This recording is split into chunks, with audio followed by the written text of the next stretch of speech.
Hi, I'm the History Guy. I love history, and if you love history too, this is the channel for you. The Medal of Honor is the highest award for valor to be offered to members of the United States Armed Forces. It is so prestigious that President Harry Truman was famously quoted as saying that he would rather have won the Medal of Honor than been President of the United States. The medal was created in 1862, but it was possible to nominate people for actions that occurred in the past, and that meant there were actually Medals of Honor awarded for events that occurred before the Medal of Honor was created. And so it is that the earliest event for which a Medal of Honor was awarded occurred before the medal was created, and actually even before the Civil War for which the Medal of Honor was created. And it all has to do with an event that is almost forgotten and yet still extremely important to American history and still controversial today. The Medal of Honor that was awarded to Assistant Surgeon Bernard Irwin, the first chronologically by date of action Medal of Honor to be awarded, is history that deserves to be remembered. The peoples known as the Apache are a people indigenous to the southwestern United States, who are part of the Athabascan, or as it is also called, Dene language group. The language has three main groups of contiguous languages: the Northern, the Pacific Coast, and the Southern. Interestingly, the Northern and Pacific Coast groups are in Alaska, Canada, and the Northwest Pacific Coast, whereas the Southern language group, also called Apachean, which represents both the Apache and the Navajo tribal groups, covers an area from northern Mexico through Arizona, New Mexico, and into southern Colorado. It might surprise some people to find out that the language groups identify the Navajo and Apache as having diverged from peoples of the Pacific Northwest, and not from peoples of the plains to the north and east, nor from peoples who came up from Mexico from the south, as those are distinguished by having different language groups. The Apache were generally an independent people who lived in family clusters of extended family. This was important in terms of their relationships with other peoples, in that different family groups operated more or less independently, and so different bands might have different relationships with their neighbors. Although there were many cultural distinctions between groups, the Apache tended to be nomadic and made limited use of domesticated crops. Food was largely derived from hunting and gathering, as well as trade. One part of the culture was that the Apache tended to use the practice of raiding as a way of supplementing their diet. In general, the Apache distinguished raiding for economic purposes from raiding for war. They did not think of economic raiding as an act of war, and it usually occurred with small bands with specific purpose. This would become important as the Apache came into contact with European settlers, as raiding was part of the Apache traditional life, whereas settlers from Mexico and the United States tended to object to having their stock raided or stolen. Although Europeans often did not recognize the distinction, Apaches saw raiding for war as distinct from raiding for economic reasons. Raiding for war included larger numbers of raiders and was usually done for the purpose of retribution, and as part of that, the Apache treatment of prisoners could include brutal torture. Apache conflict with Spanish settlers began nearly as early as the two came into contact in the 16th century. The Spanish raided the Apache for slaves, and the Apache raided Spanish settlements. Moreover, Apache from the plains were being driven west by another people, the Comanche, and with less access to the bison on the plains, the Apache became more dependent upon raiding. As part of the long conflict, the Spanish built a series of fortifications along the frontier to protect from Apache raids. These were called presidios, and they eventually became the centerpieces of major modern cities like San Antonio, Texas, Santa Fe, New Mexico, and Tucson, Arizona. The conflict continued after Mexican independence in 1821, and by the mid-1830s, Mexico took to paying for Apache scalps. Punitive expeditions by the Mexicans and Anglos only intensified the conflict that cost at least thousands of lives and left every Spanish settlement, mine, or farmstead subject to attack. Conflict with Americans started with the Mexican-American War, and after much of northern Mexico was ceded to the United States after the war, the increasing number of American settlers traveling down the Santa Fe Trail caused conflict. Promises of peace by American officials were often not respected by American settlers. Conflict between gold miners and Apaches and their Ute allies in New Mexico resulted in a conflict called the Jicarilla War between 1849 and 1854. It was amid ongoing tensions and raiding from both sides that, in January of 1861, a group of Apaches raided a farmstead in southern Arizona owned by a rancher named John Ward, taking some livestock and capturing Ward's 12-year-old stepson, Felix. Ward traveled to the nearby Army outpost of Fort Buchanan and complained to the fort commander, Lieutenant Colonel Pitcairn Morrison of the U.S. 7th Infantry. Morrison dispatched Company C of the 7th Infantry under 2nd Lieutenant George Bascom, a West Point graduate, to retrieve the missing boy. As they picked up the trail from the raiders, it appeared to lead towards the Chiricahua Mountains, leading Bascom to conclude that the Chiricahua Apache, whose chief was named Cochise, had been responsible for the raid. While Cochise and his people largely did their raiding in Mexico, they occasionally raided in Arizona and in fact had at least twice raided livestock from Fort Buchanan. Again, remember that raiding was a common behavior for the Apache, who did not see it as an act of war.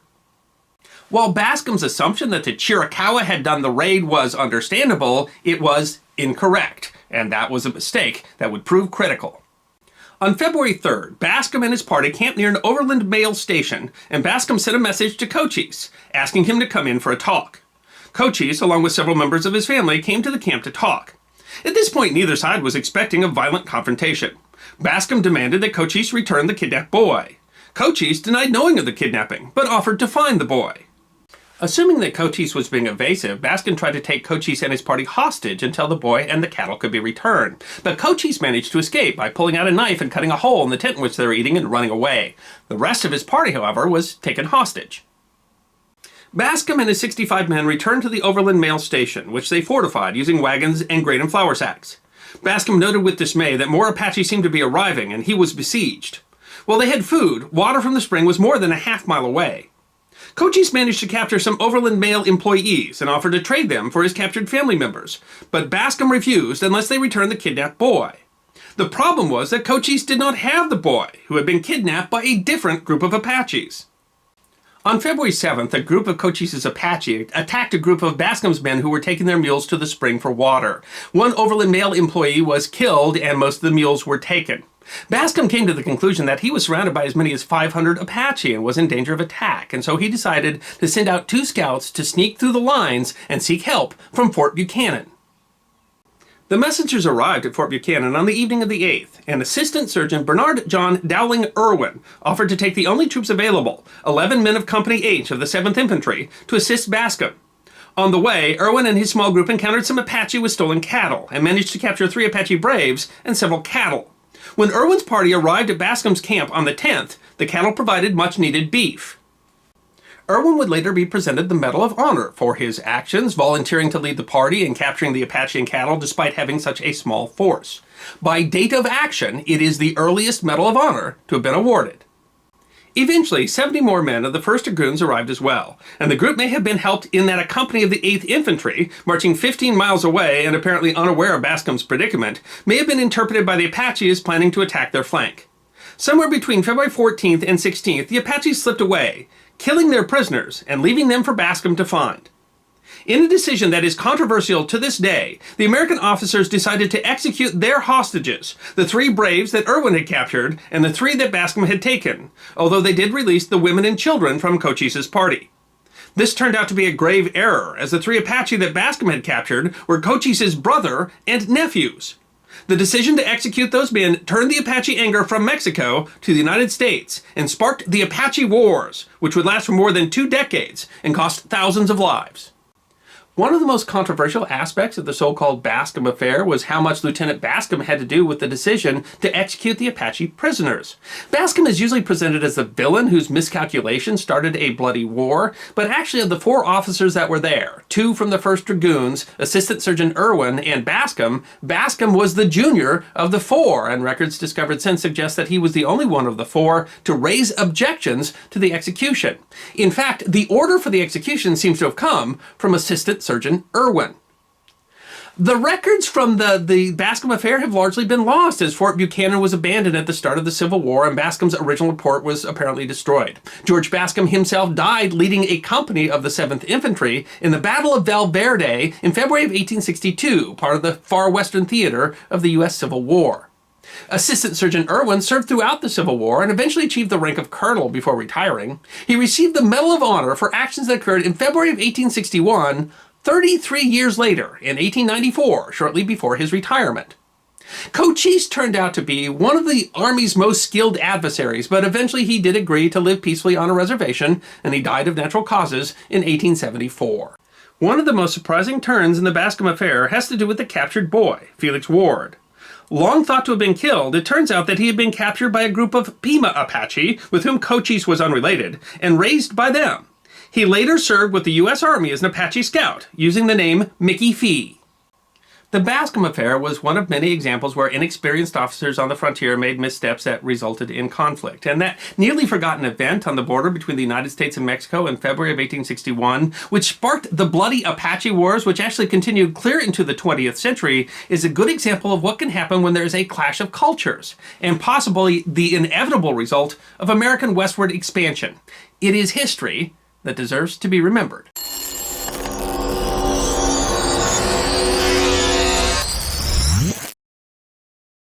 I want you to imagine a military career. A young man so intent on serving the Union during the Civil War that he lied about his age and enlisted at just the age of 16. A young man who, as a private, served in the center of the line in the deadliest major battle of the Civil War. A young man who, over the course of the war, rose in rank, enlisted as a private, and by the end of the war was a brevet major. A young man who, through acts of exceptional heroism, was awarded not one, but 2 Medals of Honor, the first soldier in the United States Army to be so honored. You would think that such a soldier would be famous, might be one of the most famous soldiers of the Civil War, and yet there was such a soldier, and his name is barely remembered, for a very simple reason. It was overshadowed by the name of his much more famous older brother. And that is too bad, because the military career of Thomas Ward Custer deserves to be remembered. Emanuel Custer and Maria Ward Kirkpatrick from rural Ohio had 7 children together, but the first 2 died in infancy. Thomas Custer, born in 1845, was the 3rd boy to survive infancy, after his older brother Nevin, born in 1842, and his oldest brother, George Armstrong Custer, born in 1839.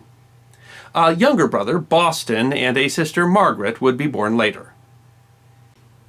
George Custer, who the family called Autty over his first attempts to pronounce his middle name when he was a toddler, was a charismatic, handsome, and athletic boy, and he set his mind on a career in the military.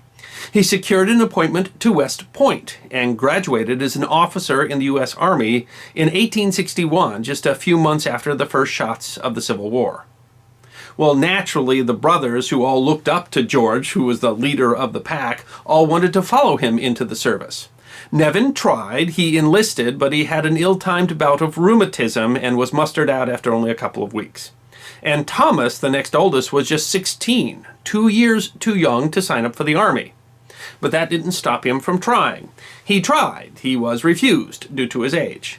He tried again and lied about his age, and in September of 1861 was mustered in as a private in Company H of the 21st Ohio Volunteer Infantry. The 21st Ohio was part of the 45,000-strong Union Army of the Cumberland, under the command of Major General William Rosecrans. In December 1862, they faced the Confederate Army of Tennessee, commanded by General Braxton Bragg, in front of the Tennessee town of Murfreesboro, along a freezing narrow waterway known as Stone's River. 17-year-old Private Tom Custer and the boys of the 21st Ohio were smack in the middle of the line. For 3 days, Bragg threw his army at Rosecrans. The Union lines were thrown back. They bent, but they did not break. In 2 massive attacks, Bragg was unable to dislodge Rosecrans. Realizing that Rosecrans would continue to get reinforcements, Bragg withdrew. The battle was a tactical draw, but the Union held the ground, and the Confederacy lost the hope of controlling central Tennessee, a critical event in the campaign in the West. Of the 76,400 soldiers who participated in the battle on both sides, 24,645 were killed or wounded. It was, proportionally, the highest casualty rate of any major battle of the Civil War. The 21st Ohio, who captured an artillery battery in a counterattack, took 159 casualties. After the Battle of Stone's River, Tom managed to secure a position as an orderly for a succession of brigade and division commanders until he was eventually on the staff of General Ulysses S. Grant and promoted to the rank of corporal. It was in that role that he saw some of the most vicious battles in the West, including Missionary Ridge and Chickamauga. But in October of 1864, Autty, who was by then a brigadier general of cavalry, managed to secure Tom a commission as a lieutenant in the 6th Michigan Cavalry and a position as his brother's aide-de-camp. The final phase of the U.S. Civil War occurred in the spring of 1865, when the forces of Ulysses S. Grant finally broke through Robert E. Lee's defense works and ended the 10-month siege of Petersburg. But Lee and the Army of Northern Virginia managed to escape, and Lee realized that his only hope of continuing the war was to reach North Carolina and join up with the Confederate Army there under the command of General Joseph Johnston. Grant knew that if he could prevent Lee from getting to North Carolina, he could end the war. The Appomattox Campaign was a series of running battles between Grant's advance forces and Lee's rear guard, and Custer's cavalry was in the thick of the fight. Time and again, Thomas distinguished himself in the chase. He was given brevet promotions. A brevet rank can mean a couple of things, but in Tom Custer's case, it meant a warrant giving a commissioned officer a higher rank title as a reward for gallantry or meritorious conduct, but without conferring the authority, precedence, or pay of a real rank. Such promotions were common during the Civil War. Tom was a brevet major by April. He had a horse shout out from under him at the Battle of Five Forks on April 1st. On April 3rd, Custer's cavalry engaged 3 regiments of Confederate cavalry near a place called Namazine Church. It was part of Lee's rear guard, and in a short, sharp action between cavalry units, Tom led the charge. He jumped over a hastily built Confederate breastwork and there captured 3 Confederate officers, 11 Confederate soldiers, and the battle flag of the 2nd North Carolina Cavalry. For his gallant action that day, Tom Custer was awarded the Medal of Honor. The decisive battle of the Appomattox Campaign came just 3 days later on a hill in front of a little creek that was called Sailor's Creek. Grant had finally caught up to Lee, and 2 of Lee's 3 corps were forced to engage in the desperate action at the Battle of Sailor's Creek. The Army of Northern Virginia was literally fighting for its very life, and in the brutal combat, when the Union infantry could not force the Rebs to break, the cavalry was ordered to charge. Tom Custer was the first cavalryman to get across the second line of Confederate breastworks, where he grabbed a hold of yet another Confederate battle flag. But the flag bearer drew his pistol and shot Tom Custer point blank in the face, so close that it caused powder burns. The bullet entered under his cheek, skimmed along his skull, and exited behind his right ear. And Tom Custer, in one motion, still hanging onto the flag, drew his pistol and killed the flag bearer. His face bleeding profusely, he triumphantly rode back with the battle flag of the 2nd Virginia Reserve Battalion. He rode up to his brother and proudly proclaimed, "Armstrong, the damned Rebs have shot me, but I got my flag." He tried to return to the fight. His brother had to have him forcibly restrained to be taken to the surgeons to treat his wound. Astoundingly, Tom Custer had captured his 2nd Confederate battle flag and earned his 2nd Medal of Honor in a period of just 4 days. He was the first soldier in U.S. history, and one of only a handful, to receive 2 Medals of Honor. The desperate, brutal Battle of Sailor's Creek was the death blow of the Confederacy. Lee lost more than 8,000 soldiers killed or wounded. Lee surrendered to Grant 3 days later. After the war, Tom Custer stayed in the Army. He had the regular rank of lieutenant, but the brevet rank of lieutenant colonel. Awfully good for someone who signed up as a private.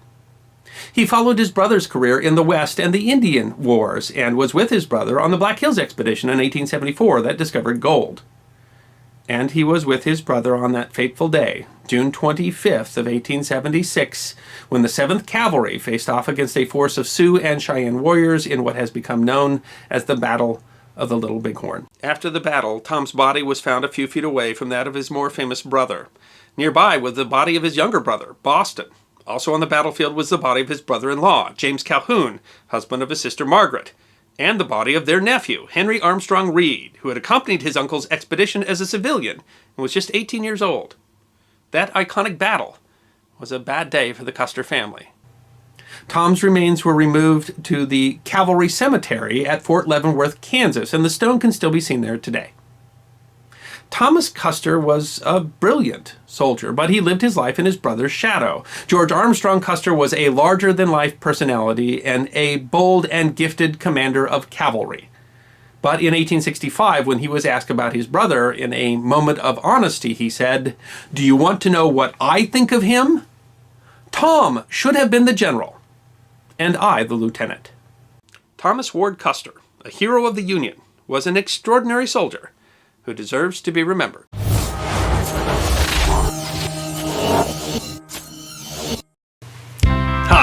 I'm the history guy. I have a degree in history and I love history. And if you love history too, this is the channel for you.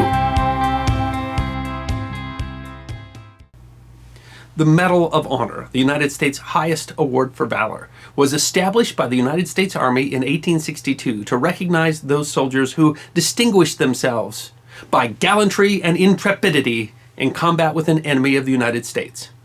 Since that time, 3,459 Medals of Honor have been awarded, and only one has gone to a woman, Dr. Mary Edwards Walker, and hers is a story worth remembering. Mary Edwards Walker was born in 1832 in upstate New York, the youngest of 7 children. Her parents were farmers and free thinkers.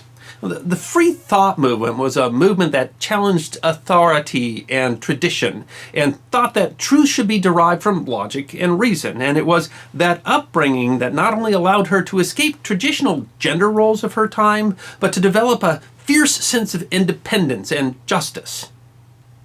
Mary's parents were determined to give all of their children a good education, and she studied at Valley Seminary in Fulton, New York. She always had an interest in physiology and anatomy, and so she worked as a teacher in order to earn enough money to be able to attend medical school, graduating with honors from Syracuse Medical College in 1855, the only woman in her class. She struggled, though, to build a successful practice, as female doctors were very rare in that time and often not trusted. When the war started, she volunteered with the Union Army, seeking a commission as a field surgeon. But the Union Army didn't hire female surgeons, and so she was only allowed to serve as a nurse, which is how she served after the Battle of First Bull Run. She then started volunteering her services as a field surgeon and treated soldiers after the battles of Fredericksburg and Chickamauga. But finally, in 1863, she was hired as a contracting acting assistant surgeon, the first female surgeon in the Union Army, with the pay of a lieutenant, although she was still a civilian. She didn't much care about rules or the enemy lines. She would go where she needed to go to treat people, and she would frequently travel behind enemy lines to treat civilians in need, say to deliver a baby or treat someone that was sick. And that's what she was doing in April of 1864 when she was captured and arrested by the Confederate Army as a spy. She was held as a prisoner of war until August of that year when she was finally exchanged. She continued in federal service and was made acting assistant surgeon to Ohio's 52nd Infantry Regiment. She also managed a hospital for female prisoners and later managed an orphanage. She was recommended for the Medal of Honor by General William Tecumseh Sherman and General George Henry Thomas, the Rock of Chickamauga. There's no record of the original nomination, but when the medal was awarded by President Andrew Johnson in 1865, it commended her because she dedicated herself with patriotic zeal to the sick and wounded soldiers, both in the field and in the hospital, to the detriment of her own health. She always said that she got the award because she was the only doctor brave enough to go behind enemy lines to treat people. Throughout her life, she showed the independent thought of her upbringing, and one of her great causes was dress reform. She believed that women's fashion of the day was injurious to health. She complained that corsets were restricting, and that large skirts with multiple petticoats were not only uncomfortable and restricting, but they also collected dust and dirt. She wrote 2 books on the subject of dress reform, complaining that women's fashion was not just dangerous to the health, but also expensive. She would often dress in a mid-length skirt and men's trousers, which she felt was much more practical and protected the woman's modesty. But later in life, she would often give speeches in full men's formal dress attire. She said, "I don't wear men's clothes, I wear my own clothes." While she was passionate about that cause, it was one of many. She was also part of the temperance movement. She was an abolitionist, and she was a suffragette, and she testified before Congress several times on the issue of women's suffrage. In 1917, the Army did a review of their Medal of Honor rolls and removed 911 names, including Mary Edwards Walker. The reason they revoked her medal was that she was actually a civilian at the time and that her deeds were not in combat. But her medal was returned posthumously by Jimmy Carter in 1977.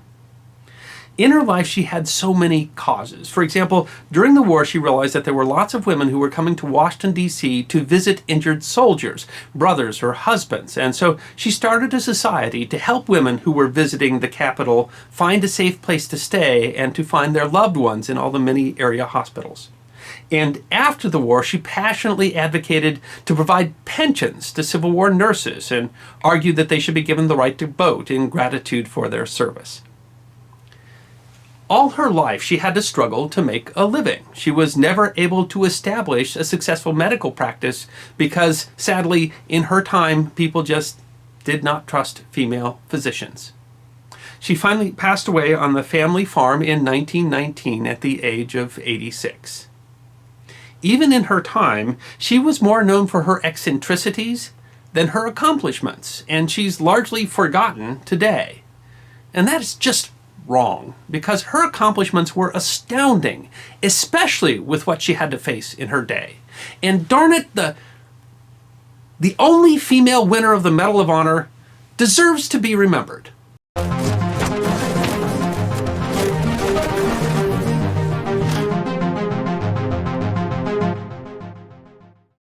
It was September 1942, and the United States was in the second month of its grueling campaign against Imperial Japanese forces over the island of Guadalcanal. The Guadalcanal campaign represented a trial by fire for the United States Marine Corps, United States Navy, but there was another branch represented on the island as well, that of the United States Coast Guard. And the Coast Guardsmen would well demonstrate the courage of their service in a little-remembered, small but desperate action on September 28th near the Matanikau River. It is history that deserves to be remembered. U.S. Marines landed on Guadalcanal in the Solomon Islands on August 7th, taking the Japanese by surprise.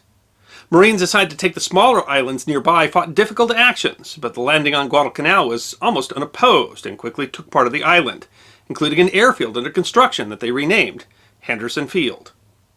Realizing the importance of the island, the Japanese Imperial General Headquarters would eventually send some 36,000 Japanese soldiers tasked with recapturing the island, starting with the vital airfield. The campaign to take and hold Guadalcanal was a desperate 6-month-long battle between forces of the land, sea, and air, and marked the end of Japanese expansion in the Pacific. But the battle came at a terrible toll and brutal learning experience for the Americans.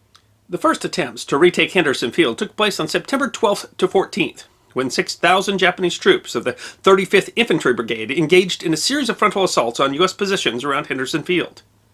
In the confused night action that included brutal hand-to-hand fighting, the Japanese forces nearly broke through, but were finally repulsed. Brave action by the 1st Marine Raiders under Lieutenant Colonel Merritt Edson along a narrow ridge gave the battle its name, the Battle of Edson's Ridge. It was a significant victory for the Marines and the first Japanese defeat for a unit this large in the war. 2 weeks later, the Allies decided it was time to counterattack. Japanese forces were regrouping in the area of the Matanikau River, a series of ridges and ravines stretching inland from the coast. Lieutenant Colonel Louis B. Chesty Puller of the 1st Battalion, 7th Marines, planned an operation to advance along the northern slopes of Mount Austin and to the west of the Matanikau River to investigate the territory. The idea was to keep the retreating Japanese off balance, to mop up stragglers, to deny the river's position for the Japanese to regroup and launch more attacks. Puller's Marines ran into stiffer resistance than they had anticipated, and though inflicting proportionally more casualties on the Japanese forces, his Marines were unable to make it across the river. The night of September 26th, they devised a new plan. 2 battalions of Marines were supposed to tack across the river, and assuming that they were successful, then 3 companies of the 1st Battalion, 7th Marines, would be landed at a beach to attack the Japanese forces from the rear. Douglas Munro was born in 1919 in Vancouver, British Columbia, to an American father and a British mother. The family moved back to the United States, to the small town of South Cle Elum, Washington, when Douglas was 3. He spent 2 years at the Central Washington College of Education in nearby Ellensburg, but in 1939, with war on the horizon, he left college and enlisted in the United States Coast Guard. A decision, he told his sister, because the Coast Guard's primary mission was saving lives.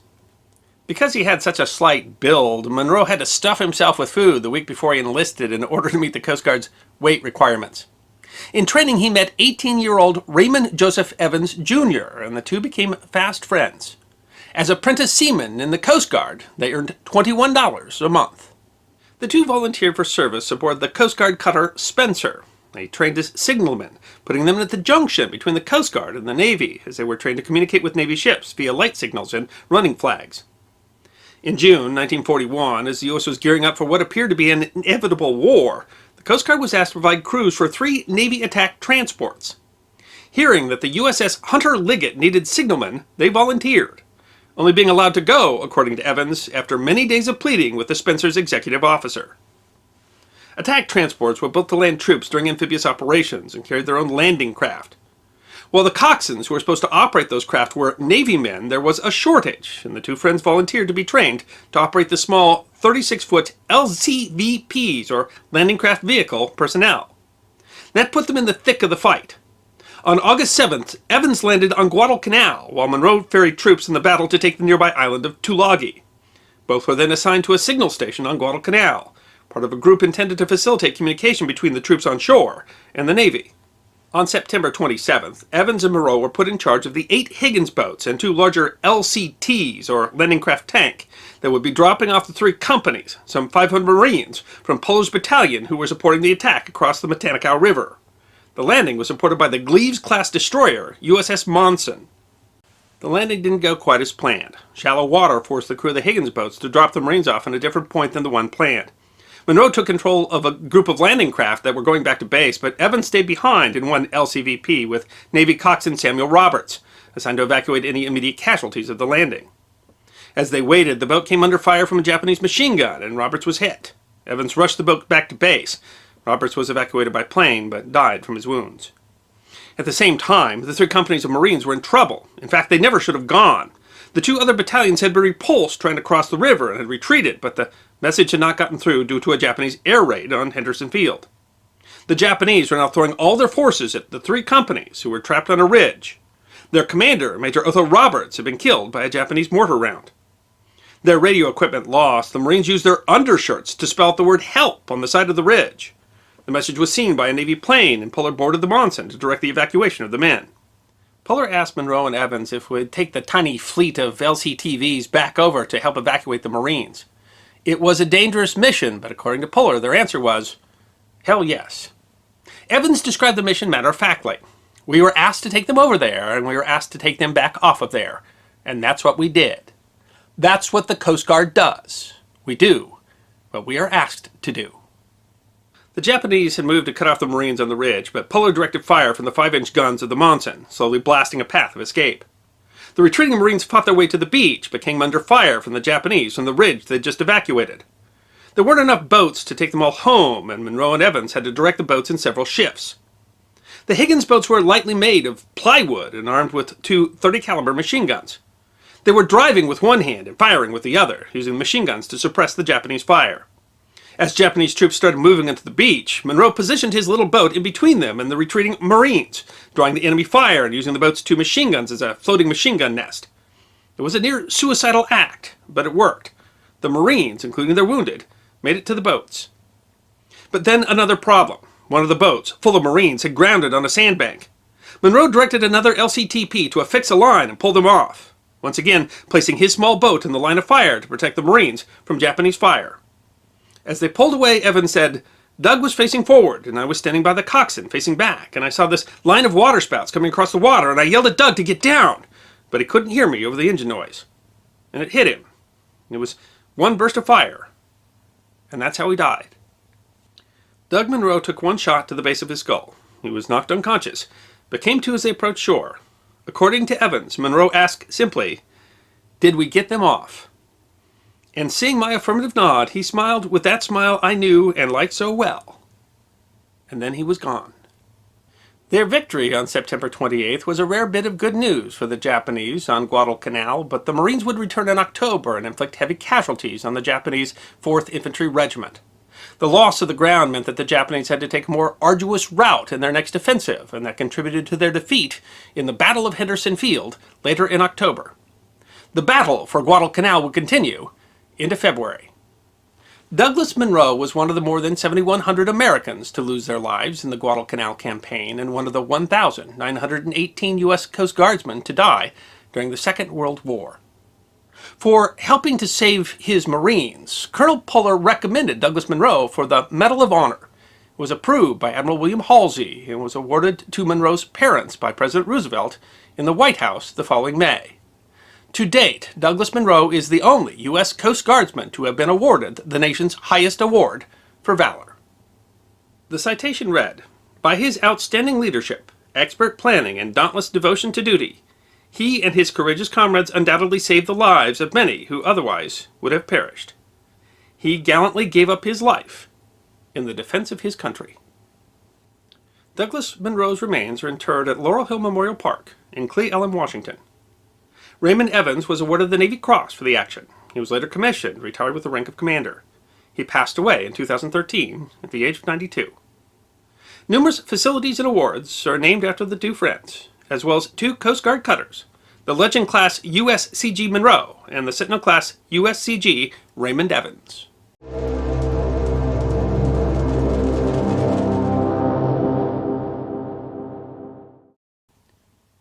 "75 years ago, United States Marines and soldiers from the Imperial Japanese Army were engaged in one of the largest battles of the Pacific Campaign of the Second World War, the battle over the island of Iwo Jima. Some 110,000 Marines, soldiers, Navy corpsmen, and Seabees were engaged with about 21,000 Japanese who were well entrenched and intent on fighting to the death. But the story of Iwo Jima is in more than the size and scope of the battle. It's in the young men who fought there, often oblivious to the larger plans of generals and admirals. They were fighting for their country and for the man next to them. The story of one young Marine from North Carolina, Jack Lucas, who came to Iwo Jima itching for a fight and yet didn't even make it through a full day of that epic battle, well illustrates the sometimes surprising human side of war. His is a story that deserves to be remembered. Jacqueline Harold Lucas was born in North Carolina, the son of a tobacco farmer. His father died when he was just 10 years old. The loss left him bitter, and he was a troublemaker in his youth. He wrote, "With no father to guide me, I stayed in trouble a lot. I would fight anyone or anything." His mother had difficulty handling the rebellious youth and sent him to the Edwards Military Institute in Salemburg, North Carolina. There he continued to be a scrapper, but also showed a propensity for leadership.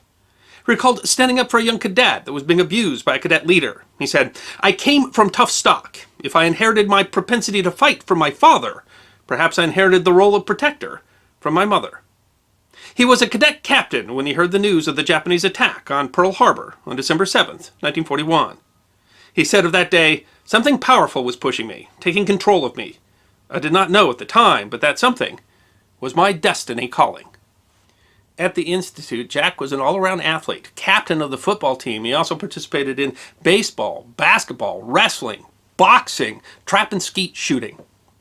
The following August, just 8 months after the Japanese attack on Pearl Harbor, the 5'8", 180-pound athlete did what so many other young men did. He enlisted in the United States Marine Corps. He recalled thinking, "I wanted to fight, to make a difference to my country, to avenge the wrong that had been done." His decision was not uncommon. In the first hours after the announcement of the attack on Pearl Harbor, 600 young men volunteered for service at recruiting offices in Birmingham, Alabama. The Washington Post reported that the line of young men seeking to enlist at recruiting offices in Boston had a wait of several hours. By December 10th, the New York Times was reporting that all U.S. recruiting records had been shattered for all services. In 1941, the U.S. Marine Corps had roughly 54,000 personnel. By the end of 1942, the ranks had swelled to 142,000. Some 600,000 men would serve the Corps during the war. While Jack Lucas was not at all unique in his desire to enlist in order to avenge the attack on Pearl Harbor, Jack had a problem. He had been born in February of 1928. In August of 1942, Jack Lucas was just 14 years old. He recalled, "My father never would have supported my decision to fight at such a young age. And he was the only one who could have stopped me." The patriotic drive was so strong that many young men sought to enlist despite being too young for service. Most were turned away, but a few lied about their age and were accepted into service.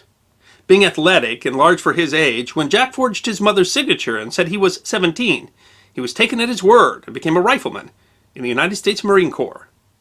The war was in full swing by then. The day after he enlisted, August 7th, 1942, U.S. Marines began landing on beaches in the first significant battle of the Pacific Campaign. Guadalcanal. Despite his age, Jack's experience at military school set him ahead of the pack at Parris Island.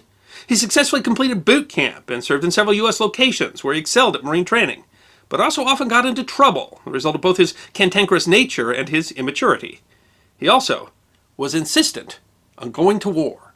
He was so successful in heavy machine gun school that he received orders to remain at the school to train new machine gunners. But he didn't want to be left behind, so he simply ignored his orders and shipped out on the train with the rest of his unit.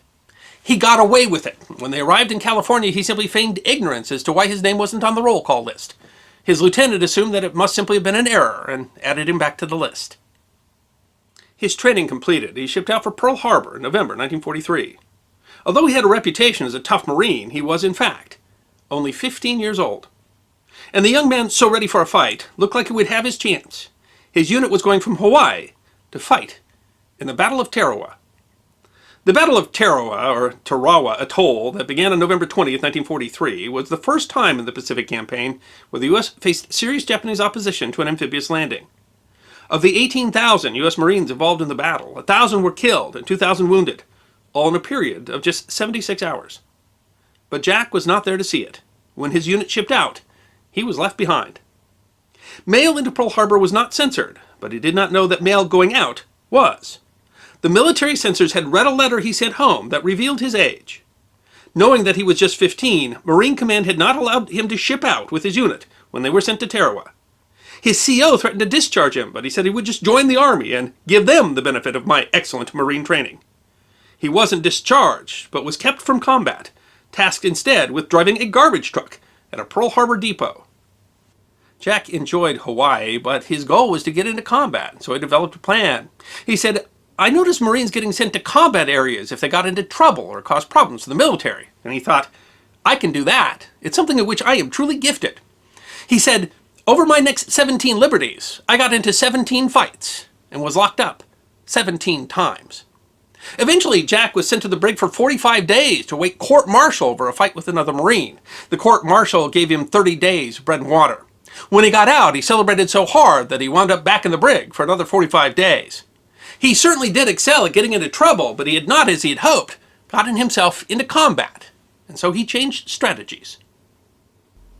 Jack knew that the 5th Marines, where his cousin served, were anchored off of Hawaii, and that they were likely to ship out soon. On January 10th, 1945, the 16-year-old put on a set of fatigues, carried his boots under his arm, and went to the harbor. He followed a group of Marines and just acted like he knew what he was doing. He managed to board a transport, the Haskell-class attack transport, USS Duell. By sheer coincidence, it was the boat his cousin was on. With the help of his cousin, he managed to hide the fact that he was a stowaway. As he had no bunk assignment, he slept on deck and managed to hide among all the Marines. But he knew that after 30 days missing in Hawaii, he would be classified as a deserter. On day 29, he turned himself in. The colonel's response was, "Young fella, you're causing me a lot of administrative trouble, but I sure wish that I had a whole boatload of men that wanted to fight, as bad as you do." Jack was assigned to his cousin's unit, the 1st Battalion of the 26th Marines. He celebrated his 17th birthday on board the Duell. When a Marine was taken off the ship with appendicitis, Jack was issued the man's weapon and gear.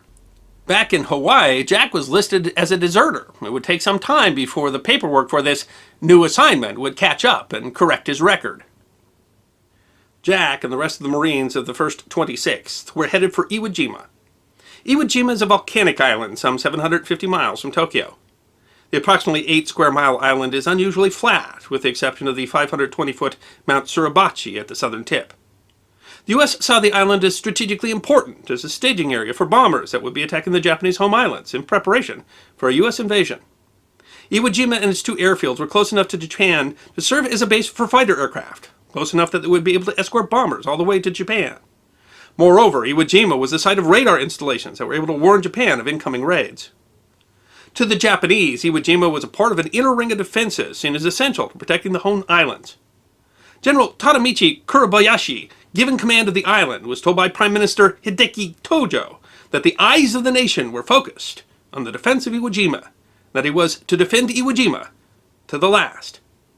Knowing that American bombardment would likely destroy any beach defenses, Kuribayashi had the island riddled with an extensive network of caves, bunkers, and tunnels designed to allow a prolonged defense of the island and withstand U.S. naval and air bombardment. Jack Lucas and the Marines of the 5th Amphibious Corps were headed into a terrible battle against a dug-in and determined enemy. The massive, more than 70-day air and naval bombardment intended to prepare the island for the Marine landings actually had little effect on the dug-in defenders. The day before the battle, Lucas considered the mess line on board the Duel. I looked up and down the rows of young men wolfing down their chow. For some, this would be their last morning. For the remainder, every morning hereafter would be forever changed. Still, he wrote, "I was not afraid. I came here to kill, not to be killed." He wrote a small note on a piece of cardboard torn from a ration pack and put it in his wallet that was in his backpack, asking that if he were killed, the wallet be mailed back to his mother. On D-Day, February 19th, the beach was littered with equipment and landing craft stuck in the black volcanic sand. As the beach filled with Marines who saw little resistance, Kuribayashi sprung his trap, bombarding the beach with artillery and mortars. Jack and his company landed in an area designated as Red Beach. Due to the carnage all around, Jack noted that the beach was true to its name. Under fire from machine guns and artillery, Jack and his fellow Marines struggled through the black sand of an island that did not appear to be of this world. He described the advance as, "From one foxhole to the next, we ran in a crouching position, inching our way to our objective." A Marine fire team consisted of 4 men, centered around a Browning automatic rifle, or BAR. The approximately 22-pound, nearly 50-inch BAR fired 30-06 ammunition at a rate of more than 500 a minute. In a fire team, one would anchor with the BAR, while the other 3 would carry the M1 Garand, a semi-automatic carbine that fired the same 30-06 round. Jack and the rest of his team spent the night in a shell hole, keeping watch in 1-hour shifts. In the morning, his platoon was sent north to try to capture the island's airfields. He and his team advanced in heavy fighting. Around noon, they took cover in a trench, waiting for a nearby Sherman tank armed with a flamethrower to attack a nearby pillbox. Such tanks could spew napalm, jelly gasoline up to 150 feet, and proved an effective tool against enemy strongpoints. Nearby Japanese anticipated the attack and began retreating, running right into the trench where Lucas and his team were hiding. That resulted in a fight so close that the length of their rifles almost exceeded the distance between them.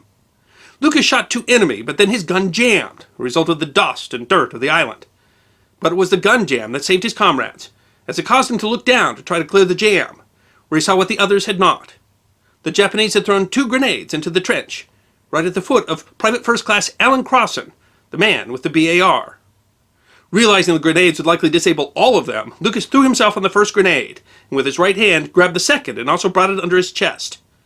Not only had he thrown himself on 2 grenades, he also had 6 more in the webbing on his own chest. It was an act of supreme sacrifice, the culmination of a life that included both the need to fight and the need to protect others. His act was described fully in a citation, October 5th, 1945, when he was awarded the Medal of Honor for his courage. The citation read, "Private First Class Lucas unhesitatingly hurled himself over his comrades upon one grenade and pulled the other one under him, absorbing the whole blasting force of the explosions in his own body in order to shield his companions from the concussions and murderous flying fragments. By his inspiring action and valiant spirit of self-sacrifice, he not only protected his comrades from certain injury or possible death, but also enabled them to rout the Japanese patrol and continue the advance." At 17 years and 6 days, Jack Harold Lucas was the youngest serviceman of the Second World War to be awarded the Medal of Honor. The young man, so intent on reaching combat, had been on the island less than a full day between the time his Higgins boat hit the beach and when he made the sacrifice that saved the lives of the other 3 men of his team. But by far the most surprising part of Jack Lucas's Medal of Honor is that it was not awarded posthumously. Of the 8 grenades, 2 thrown by the Japanese and 6 on his own chest, only 1 exploded. It threw him up in the air, or as he later wrote in his autobiography, "One moment I was lying prostrate on the ground, and the next I was floating upward." He landed on the ground unconscious and grievously wounded. His companions, convinced that he was dead, moved on. He was later found by some other Marines, saved by a Navy corpsman, sent to a hospital ship, and then on to San Francisco. In fact, he got there ahead of the paperwork that had been filed aboard the Duel. He was still, at the time, listed as having deserted from Pearl Harbor. The Marines had asserted that the battle for Iwo Jima would last about 3 days. In fact, the bloody Battle of Iwo Jima would carry on for more than a month of hard fighting. The U.S. took more than 26,000 casualties in the battle. Of the 21,000 Japanese defenders, only 216 survived to be taken prisoner. Jack Lucas underwent 21 surgeries to repair the damage from the grenade, although so much metal was left in him that he set off airport metal detectors all his life. He was discharged due to his injuries, acquired a business degree, and eventually re-enlisted in the U.S. Army as a paratrooper, reportedly to overcome his fear of heights. He died in June 2008 of leukemia at the age of 80. In September 2016, the Secretary of the Navy announced that a new Arleigh Burke-class destroyer, laid down last November, would be named the USS Jack H. Lucas in his honor.